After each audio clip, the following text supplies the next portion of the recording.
Minute में मैं आपसे एक जरूरी बात कहना चाहता हूं, 3 मिनट भी नहीं लगेंगे। हम लोगों का ध्यान इमाम की तरफ नहीं होता है। हमारी आदत बस यह है कि हम इमामों की टांगे खींचते रहते हैं। अगर इमाम मोटा हो जाए तो लोग कहते हैं भाई रोटियां लग रही हैं इमाम साहब को। अगर इमाम कमजोर हो जाए तो आदमी कहता है समझ में नहीं आ रहा है, बंदा जब से आया है घुलता ही जा रहा है। अगर इमाम साहब थोड़ा साफ सुथरा रहे तो लोग कहते हैं इमाम क्या हीरो है, हीरो।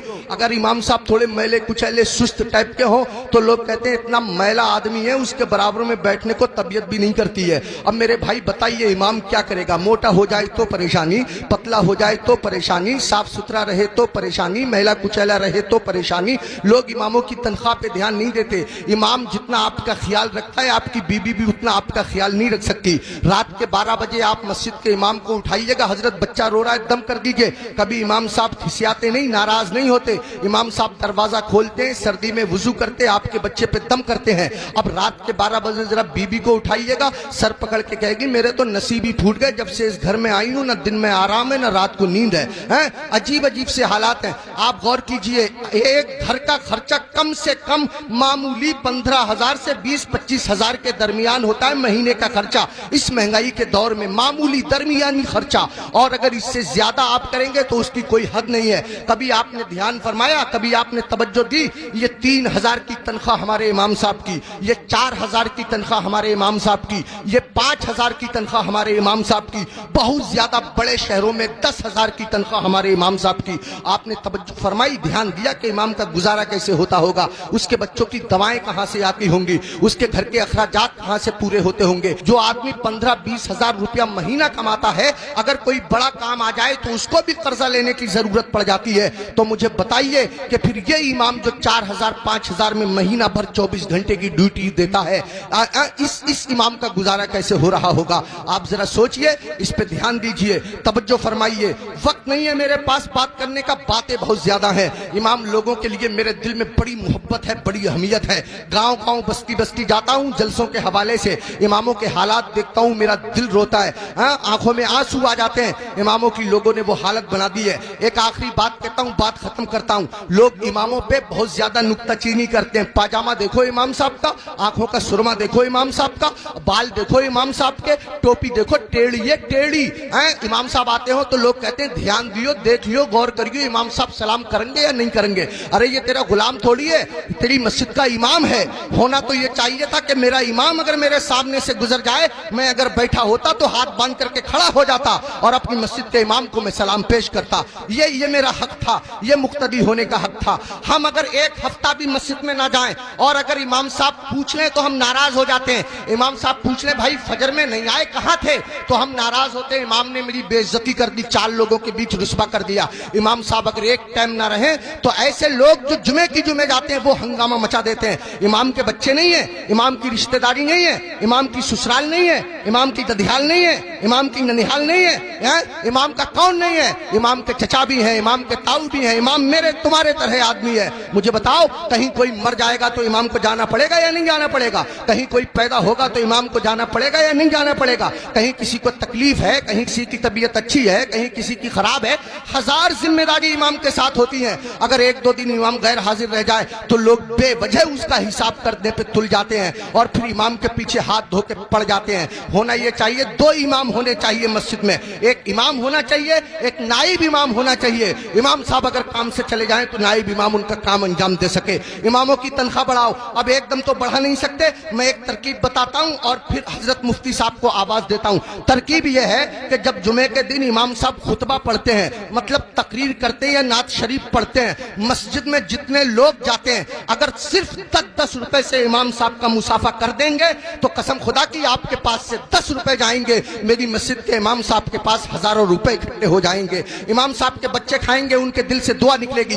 देखो अगर इमामों की तनख्वाह कम होती है तो नमाजें खराब होती हैं। आप कहेंगे कैसे? मैं बताता हूं आपको। इमाम साहब की तनख्वाह 4,000, बीबी की दवा चल रही है 3,000 रुपया महीना की, 100 रुपया रोज उसकी बीबी की दवा चलती है। अब कितने रुपए बच्चे उसके पास? 1,000। उसमें गैस सिलेंडर भी है, उसमें तेल भी है, उसमें नमक मिर्च भी है, उसमें दालचीनी पत्ती भी है, सब दुनिया भर के खर्चे। आप गौर कीजिए, अब इमाम साहब मस्जिद के मुसल्ले पे खड़े हैं, नियत बांधे हुए नमाज की, अब पढ़ रहे हैं सुब्हानक अल्लाहुम्मा व वबी हमदी का वतबारा कस्मों का वताला जद्दुक वला इलाहा गैरुक।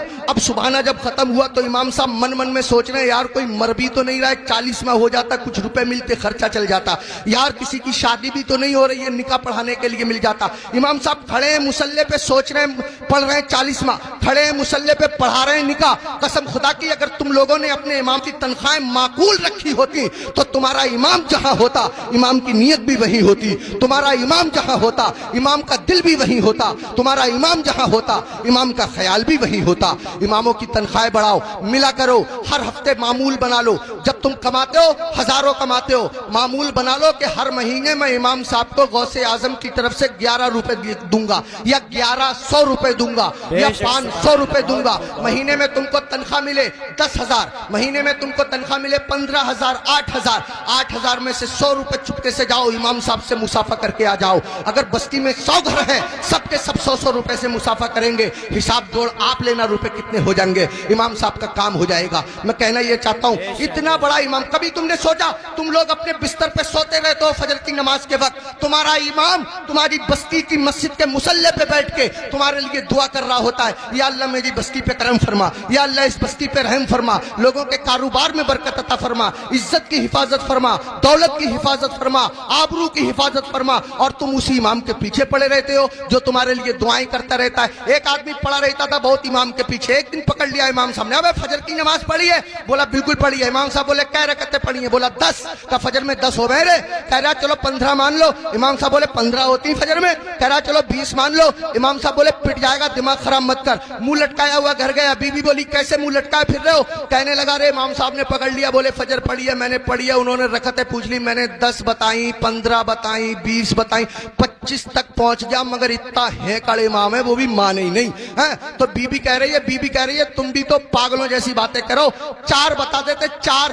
तो कह रहा तू तो सच में ही पिटवाने वाले काम कर रही है। जो इमाम जिद्दी इमाम 25 में ना माना वो 4 में कैसे मान जाएगा?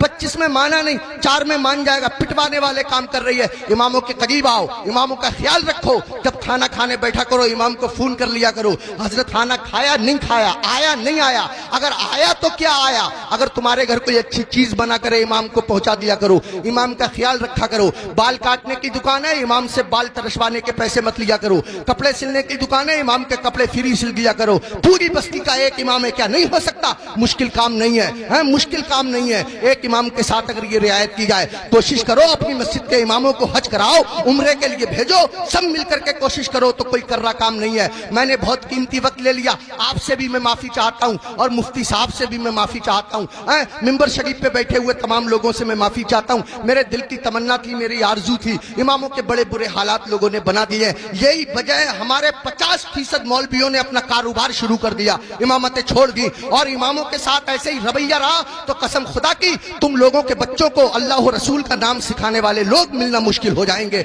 ऐसी हालतें पैदा हो जाएंगी। इमामों की कदर करो, इन लोगों से दीन जिंदा है, इन लोगों से इस्लाम जिंदा है, इन लोगों से हमारा मजहब जिंदा है। शायरों के कदमों पे 1-1 हजार, 2-2 हजार, 20-20 हजार। हमारी जमात में ऐसे ऐसे शायर भी हैं जो 2-2 नाते पढ़ने के 1-1 लाख लेते हैं। तकरीर करने वाले लोग ऐसे भी हैं जो 2.5-2.5 लाख लेते हैं। उनको एयर कंडीशन रूम चाहिए, किसी आम आदमी के मकान में ठहरेंगे नहीं, 5 स्टार होटल उनको क़याम करने के लिए चाहिए। हमारी कौम सब कुछ बर्दाश्त करती है, लेकिन जब निकाह का नंबर आता है और इमाम साहब कह रहे हैं 3,000 लूंगा तो पूछे कौन सी किताब में लिखा हुआ है भाई 3,000 ही लोग हैं, इससे कम नहीं लोग हैं। और वो 3,000 में से भी 500 रुपए ले लेते हैं मस्जिद के लिए, 1,000 रुपए मस्जिद के लिए। शरीयत का मसला यह है, निकाह पढ़ाने में जितने पैसे मिलते हैं वो सबके सब इमाम निकाह पढ़ाने वाले के होते हैं। अगर जबरन उससे मस्जिद के लिए पैसे लिए जाएंगे तो लेने वाले लोग मैदान महशर में उसका कर्जा देने के लिए तैयार रहे। इमाम के साथ वो ज्यादती जो लोग कर रहे हैं, इमाम के नाम से उगाते हैं ईद में लोग पैसे 40,000 50,000 इमाम साहब को दे दिए, 7,000 8,000 बाकी बचा लिए।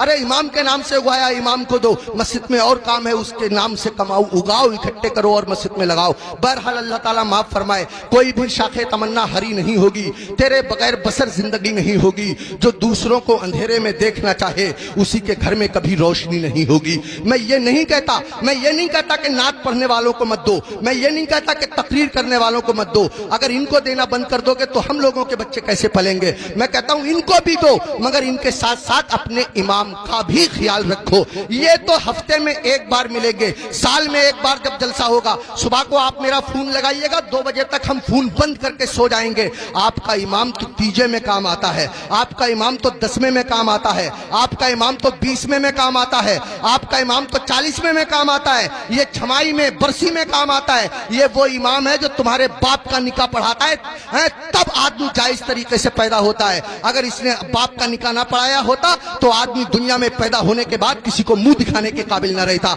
आज मैं इज्जत से खड़ा हुआ हूं, ये मेरे मस्जिद के इमाम साहब की बदौलत है, उन्होंने मेरे बाप का निकाह पढ़ा दिया था।